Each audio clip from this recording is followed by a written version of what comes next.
Dear students अस्सलाम वालेकुम। मैं उम्मीद करता हूँ कि आप सब खैरियत से होंगे। डियर स्टूडेंट्स, आज का हमारा लेक्चर फाइनेंशियल पोजीशन स्टेटमेंट से रिलेटेड है। आज के इस लेक्चर में हम अच्छी तरह से अंडरस्टैंड करेंगे एक बैलेंस शीट का फॉर्मेट या फिर फाइनेंशियल पोजीशन स्टेटमेंट का फॉर्मेट अंडरस्टैंड करेंगे कि फाइनेंशियल पोजीशन स्टेटमेंट हम जब भी क्रिएट करते हैं, एक बैलेंस शीट हम जब क्रिएट करते हैं एक ऑर्गेनाइजेशंस की, तो क्या कुछ ऐड करते हैं, क्या कुछ लेस करते हैं, आज वह हम अंडरस्टैंड करेंगे। डियर स्टूडेंट्स, जब भी हम किसी भी ऑर्गेनाइजेशंस की फाइनेंशियल पोजीशन स्टेटमेंट या फिर बैलेंस शीट क्रिएट करेंगे, तो फर्स्ट ऑफ ऑल क्या करेंगे, हम उस ऑर्गेनाइजेशन का नाम लिख देंगे। ठीक है, for example ABC limited company, ठीक है, ऑर्गेनाइजेशंस का नेम। उसके बाद फाइनेंशियल पोजीशन स्टेटमेंट क्रिएट कर रहे हैं तो financial position statement right down कर देंगे। इसकी जगह हम बैलेंस शीट भी लिख देते हैं, एक ही बात है, फाइनेंशियल पोजीशन स्टेटमेंट और बैलेंस शीट। डियर स्टूडेंट्स, उसके बाद किस पीरियड के एंड पर हम प्रिपेयर कर रहे हैं वो नीचे हम राइट डाउन कर देंगे। As on ending period 31 December 2000 something, यानी जिस भी पीरियड के हम यहाँ पे बैलेंस शीट क्रिएट कर रहे हैं वो हम यहाँ पे राइट डाउन कर देंगे।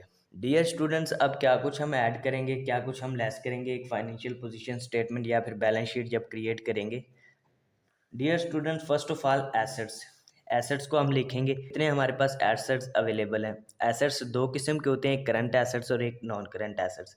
पिछले लेक्चर्स में हमने अच्छी तरह से एक्सप्लेन किया, अच्छी तरह से अंडरस्टैंड किया कि करंट एसेट्स कौन से होते हैं और नॉन करंट एसेट्स कौन से होते हैं। ठीक है dear students, first of all हम करंट एसेट्स को लिख लेते हैं। फर्स्ट ऑफ ऑल हम नॉन करंट एसेट्स को भी लिख सकते हैं, कोई मसला नहीं है। कुछ नॉन करंट एसेट्स को पहले लिख लेते हैं, बाद में करंट एसेट्स को लिख लेते हैं। सबसे पहले करंट एसेट्स को लिख लेते हैं। करंट एसेट्स कौन कौन से हैं? कैश इन हैंड एक करंट एसेट्स है, वो हमारे पास अवेलेबल है तो उसे लिख लेंगे। उसके बाद कैश एट बैंक एक करंट एसेट्स है, इसको भी लिख लेंगे अगर हमारे पास अवेलेबल है। उसके बाद अकाउंट्स रिसीवेबल, ठीक है, अकाउंट्स रिसीवेबल एक करंट एसेट है तो इसे भी हम लिख लेंगे। उसके बाद प्रीपेड एक्सपेंसेस, हमने कुछ एक्सपेंसेस को प्रीपेड कर दिया, यानी पहले ही पे कर दिया हमने, तो उसे भी हम लिख लेंगे, वो भी हमारा एक करंट एसेट है। डियर स्टूडेंट्स, उसके बाद इन्वेंट्री और स्टॉक, क्लोजिंग इन्वेंट्री, यहाँ पे हम कौन सी इन्वेंट्री इस्तेमाल करेंगे, कौन सी इन्वेंट्री लिखेंगे? क्लोजिंग इन्वेंट्री, और उसे स्टॉक भी कहते हैं। जो हमारे पास क्लोजिंग इन्वेंट्री या फिर क्लोजिंग स्टॉक अवेलेबल होगा उसे भी हम लिख देंगे, ये भी एक हमारा करंट एसेट है। डियर स्टूडेंट्स, इन तमाम करंट एसेट्स को हम आपस में ऐड कर देंगे। ऐड करने के बाद जो हमारे पास वैल्यू आएगी उसे बाहर वाले कॉलम में लिख देंगे। ठीक है, उसके बाद डियर स्टूडेंट्स इसी तरह कुछ non current asset. Dear students, current assets होते क्या है, हम एक ओवरव्यू के तौर पर अंडरस्टैंड करते हैं। डियर स्टूडेंट्स, करंट एसेट्स वो तमाम एसेट्स कहलाते हैं जिनकी लाइफ एक अकाउंटिंग पीरियड हो, वन अकाउंटिंग पीरियड हो जिनकी लाइफ, यानी जो एक अकाउंटिंग पीरियड के अंदर अंदर इस्तेमाल हो जाते हैं, वो करंट एसेट्स कहलाते हैं।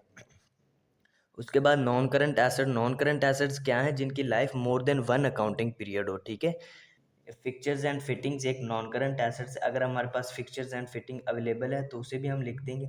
उसके बाद प्रीमिसेस एक नॉन करंट एसेट्स है, अगर वो भी गिवन है तो हम उसे भी राइट डाउन कर देंगे।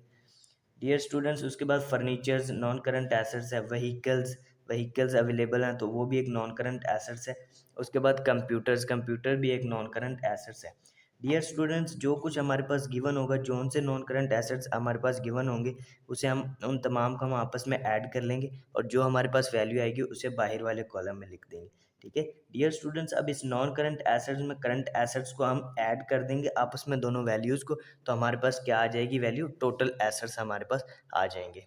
डियर स्टूडेंट्स, अब ज़ाहिर सी बात है कि कुछ ऑब्लिगेशंस भी होंगी बिज़नेस की, कुछ चीज़ें जो कि बिज़नेस ने पे करनी होंगी वो भी होंगी हमारे पास, तो वो हमारी सारी लाइबिलिटीज़, यानी कुछ लाइबिलिटीज़ भी होंगी, तो उन लाइबिलिटीज़ को भी लिख लेंगे। इसी तरह से लाइबिलिटीज़ को पहले करंट लाइबिलिटीज़ को लिख लेंगे, जो हमारे पास करंट लाइबिलिटीज़ है।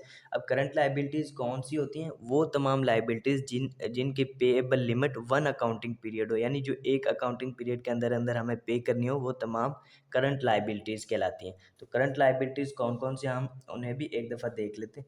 फॉर एग्जांपल ट्रेड पेबल एक करंट लाइबिलिटीज़ है। अगर बैंक ओवरड्राफ्ट, बैंक से हमने ओवरड्राफ्ट यानी बैंक से उधार लिया हुआ है तो उसे भी हम लिख लेंगे। उसके बाद एक्रूड एक्सपेंसेस, ठीक है, जो यानी कि अभी एक्सपेंसेस इनकर हो गए हों, यानी एक्सपेंसेस क्रिएट हो गए लेकिन अभी हमने पे नहीं किए, ठीक है, पेबल्स हमारे हों। उसके बाद शॉर्ट टर्म डेट्स, ये भी करंट लाइबिलिटीज़ है। शो बाद short term loans, short term loans एक करंट लाइबिलिटीज़ है, उसे भी लिख लेंगे। डियर स्टूडेंट्स, इन तमाम वैल्यूज़ को हम आपस में ऐड कर देंगे। जो हमारे पास वैल्यू आएगी उसे हम बाहर वाले कॉलम में लिख लेंगे। ठीक है, टोटल करंट लाइबिलिटीज़ हमारे पास आ गई। इसके बाद जो जो नॉन करंट लाइबिलिटीज़ हमारे पास गिवन होंगी उन्हें भी हम लिख लेंगे, जैसे कि बैंक लोन्स। ठीक है, बैंक से लोन्स लिया, वो एक नॉन करंट लाइबिलिटी है। बॉन्ड्स बॉन्ड्स एक नॉन करंट लाइबिलिटीज़ है। उसके बाद डिबेंचर्स, डिबेंचर भी नॉन करंट लाइबिलिटीज़ है। और long term loan, long term यानी more than one accounting period के लिए हमने लोन लिया और रिसीव किया, तो वो एक नॉन करंट लाइबिलिटीज़ है। डियर स्टूडेंट्स, उसके बाद लॉन्ग टर्म लीज ऑब्लिगेशंस, यानी जो कि बिजनेस पर ऑब्लिगेशंस हों, बिजनेस ने पे करना हो, जिन्हें लॉन्ग टर्म लीज ऑब्लिगेशंस, वो भी हमारी एक नॉन करंट लाइबिलिटीज़ है।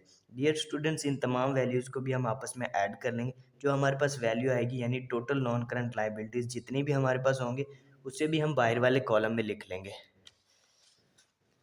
ठीक है डियर स्टूडेंट्स, इन तमाम वैल्यूज़ को हम आपस में ऐड कर देंगे और जो हमारे पास टोटल आएगा यानी नॉन करंट लाइबिलिटीज़ का टोटल हमारे पास जो आएगा उसे भी हम बाहर वाले कॉलम में लिख लेंगे। अब नॉन करंट लाइबिलिटीज़ को करंट लाइबिलिटीज़ में हम आपस में ऐड कर लेंगे तो हमारे पास टोटल लाइबिलिटीज़ आ जाएंगी। ठीक डियर स्टूडेंट्स, उसके बाद हमें एक फाइनेंशियल पोजीशन और बैलेंस शीट क्रिएट करते दौरान और हमें क्या कैलकुलेशन करनी है डियर स्टूडेंट्स। उसके बाद जैसे कि हमने स्टार्ट में अकाउंटिंग इक्वेशंस को अंडरस्टैंड किया, सेकंड लेक्चर में हमने अंडरस्टैंड किया कि अकाउंटिंग इक्वेशंस क्या है। अकाउंटिंग इक्वेशंस है assets is equal to liability plus capital. ठीक है, अब लायबिलिटीज़ तो हमारी आ गई, एसेट्स के बराबर होनी चाहिए liability plus capital. Dear students, यहाँ पे हम करंट लाइबिलिटीज़ की जो हमारे पास वैल्यू आई होगी उसे हम नॉन करंट लाइबिलिटीज़ की वैल्यू में ऐड कर देंगे तो हमारे पास टोटल लाइबिलिटीज़ आ जाएंगी। ठीक है डियर स्टूडेंट्स, उसके बाद हम क्लोजिंग कैपिटल या फिर ऑनर इक्विटी को ऐड कर देंगे टोटल लाइबिलिटीज़ में। उसके बाद हमारे पास क्या वैल्यू आएगी, total liabilities and owner equities. ठीक है डियर स्टूडेंट्स, ये जो हमारे पास वैल्यू आई है total liabilities and honour equity, ये इक्वल होनी चाहिए टोटल एसेट्स के। ठीक है, चाहिए तभी हमारी फाइनेंशियल पोजीशन स्टेटमेंट या फिर बैलेंस शीट करेक्ट होगी। ठीक है डियर स्टूडेंट्स, अब हम अंडरस्टैंड करते हैं कि क्लोजिंग कैपिटल या फिर ऑनर इक्विटी स्टेटमेंट हम किस तरह से क्रिएट करते हैं, किस तरह से मेजर करते हैं क्लोजिंग कैपिटल को।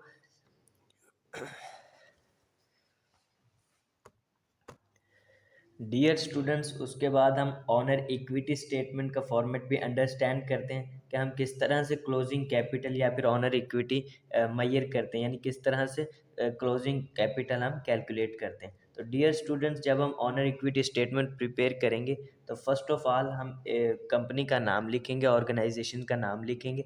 For example ABC limited company. Dear students, उसके बाद हम ऑनर इक्विटी स्टेटमेंट प्रिपेयर कर रहे हैं तो यहाँ पर हम लिखेंगे ऑनर इक्विटी स्टेटमेंट। और उसके बाद थर्ड नंबर पर यानी हम जौन से जिस पीरियड के लिए हम प्रिपेयर कर रहे हैं ऑनर इक्विटी स्टेटमेंट, वो हम यहाँ पे राइट डाउन कर देंगे, वो यहाँ पर हम मेंशन कर देंगे। For example as on ending period 31 December 2000 something. ठीक है डियर स्टूडेंट, फर्स्ट ऑफ ऑल हम क्या करेंगे, ओपनिंग कैपिटल जो हमें गिवन होगा उसे हम राइट डाउन कर लेंगे बाहर वाले कॉलम में। डियर स्टूडेंट्स, उसके बाद अगर ड्यूरिंग द पीरियड हमने कोई भी इन्वेस्टमेंट की है, कैपिटल इन्वेस्ट किया है, तो उसे हम लिख लेंगे। पीरियड के अंदर यानी अकाउंटिंग पीरियड के अंदर जो हमें नेट प्रॉफिट हुआ है तो उसे हम ऐड कर देंगे। ठीक है, अगर यहाँ पे हमें नेट लॉस हुआ है ड्यूरिंग द पीरियड, यानी एक अकाउंटिंग पीरियड के एंड पर हमें लॉस हुआ है, तो हम उसे माइनस कर देंगे। उसके बाद dear students, drawings during the period जितनी ड्राइंग्स अकर हुई हैं, यानी ऑनर ने जितना जो कुछ ड्रॉ किया है, जितनी ड्राइंग्स अकर हुई हैं उन्हें हम माइनस कर देंगे। ठीक है, ये तमाम कैलकुलेशन हम इंटर कॉलम में करेंगे और जो हमारे पास वैल्यू आएगी उसे बाहर वाले कॉलम में लिख लेंगे।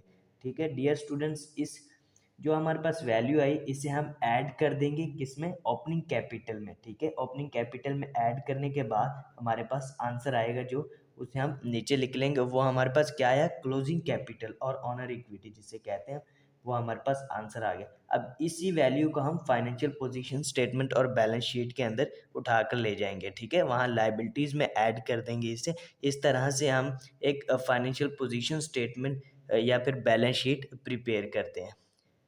डियर स्टूडेंट्स, अगर आज के इस लेक्चर से रिलेटेड आपके माइंड में कोई भी क्वेश्चंस हो तो आप कमेंट्स के थ्रू हमसे पूछ सकते हैं। डियर स्टूडेंट्स, अपनी राय हमारे साथ ज़रूर शेयर कीजिएगा। Thank you so much.